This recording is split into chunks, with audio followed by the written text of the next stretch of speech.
Guys, ito ang mga pagkain ko. Dahil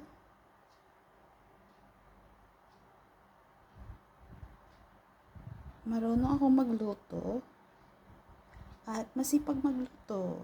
Kabaliktaran pala. Hindi ako nagluluto. Yan. Pero masarap mga to, tsaka nutritious. Kahit hugasan mo lang siya and then kakainin na. Hindi ka pa mag-aksaya ng gasol. Hindi ka pa mag-aksaya ng time. Kaya, yun na lang. Ito na lang ang kakainin natin. Bell pepper. Hugasan mo lang siya and then natnatin. Guava. Yung lemon naman, iyan mo sa water. Then, inumin. Tapos, uso kasi ngayon ng mooncake. May binigay din na mooncake. And this one is yung small apple.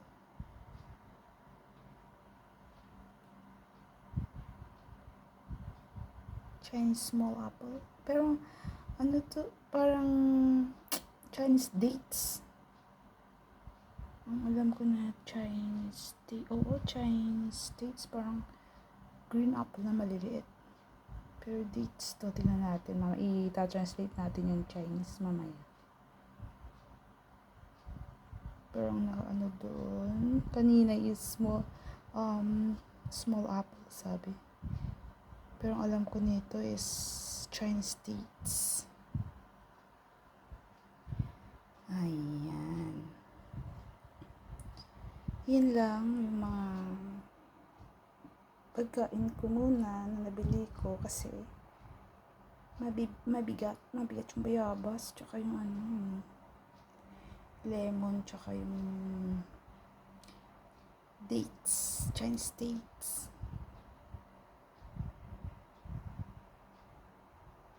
Tsaka syempre kasama kasi kanina yung baonan ko kasi nagbabaon ako.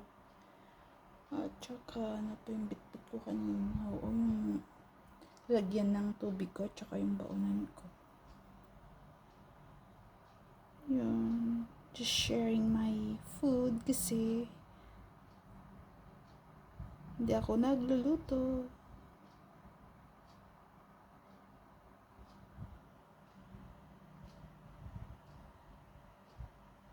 Thanks for watching and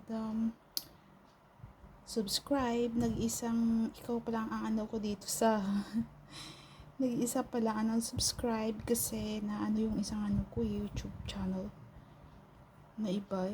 Ewan ko paano. Pero nag-ano pa naman.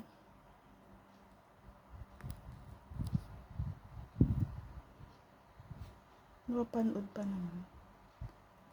And sa ano naman, FB ko naman, hindi pa ako masyadong nag-ano ngayon. Since galing ako ng Pinas, hindi pa ako nag-upload masyado kasi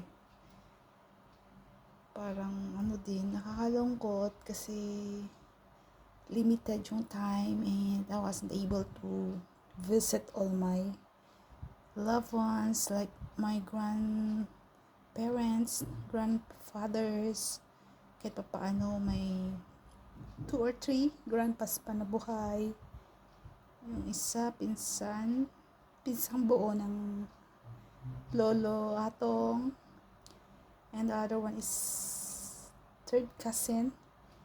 And yung isa pang lolo ko na buhay is kapatid ni Inang Rosa. So, hindi ko sila nabisita. And mga sa heaven na nalolos ko, actually si Papang, si Jen, hindi ko pa nga sila nabisita. Si Josh, si Lolo Andy, hindi ko sila nabisita. Hindi ko nabisita yung mga puntod nila kasi talagang as in yung time ang ano talaga, iksi.